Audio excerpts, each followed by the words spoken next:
welcome back to my channel. Exercise 7.2 question number 10. Explain why triangle ABC congruous to triangle FED. तो हमें ये बताना है ये जो ट्रायंगल है ABC कॉन्ग्रुएंस किसके है FED के। तो उसका रीजन बताएंगे। पहले देखते हैं जो B एंगल 90 का दिया है तो E एंगल भी 90 है तो B इक्वल टू किसके हो जाएगा एंगल E के। तो इसका रीजन है ये 90 डिग्री का एंगल दिया है।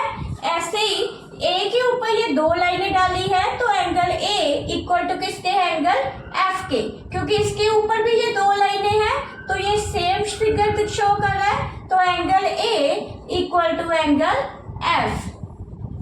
अब इसमें देखते हैं कौन सा क्राइटेरिया लगेगा। तो पहला है SSS side side side criteria. तो साइड साइड साइड क्राइटेरिया इसमें नहीं लग सकता। उसका रीजन क्यों है, क्योंकि हमें तीन साइड्स गिवन नहीं है।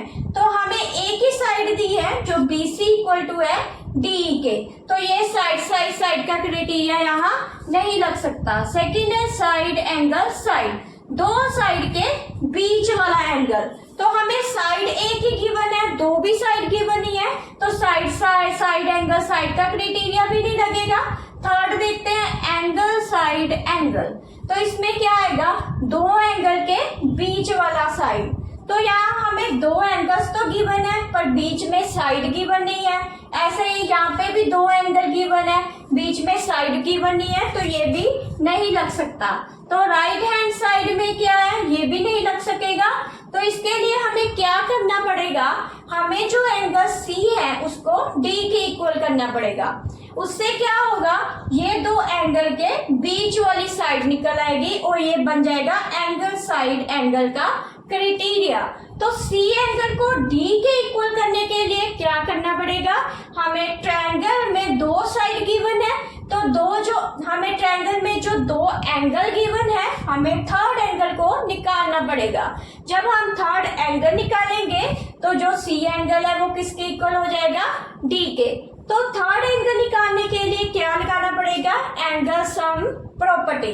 तो एंगल सम ट्रायंगल की जो प्रॉपर्टी है वो क्या होती है, जो तीनों एंगल का सम है ट्रायंगल में वो कितने डिग्री का होता है 180 डिग्री का। तो हम लिखेंगे A angle plus B angle plus C angle equal to किसके है 180 के। ऐसे ही angle D plus angle E plus angle F वो भी किसके इक्वल है 180 के। तो इसमें कौन सी प्रॉपर्टी लगी, angle sum property of triangle. तो ये लग गया।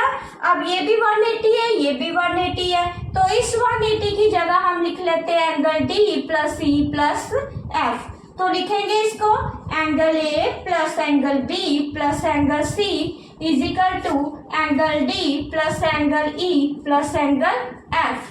तो एक ही जगह देखते हैं, एक ही जगह किसके इक्वल लिख सकते हैं हम F के, क्योंकि A F के इक्वल है यहाँ F लिख लेंगे और B इक्वल है E के यहाँ E लिखेंगे plus C is equal to angle D plus angle E plus angle F। तो ये दो कैंसिल हो जाएंगे। D की जगह पे क्या लिखा हमने यहाँ D लिखेंगे, ये दोनों कैंसिल हो गए ये दोनों के साथ। तो C एंगल किसके इक्वल आ गया एंगल D के। तो ये जो C एंगल निकला है ये वाला पार्ट ये एंगल किसके इक्वल हो गया एंगल T के।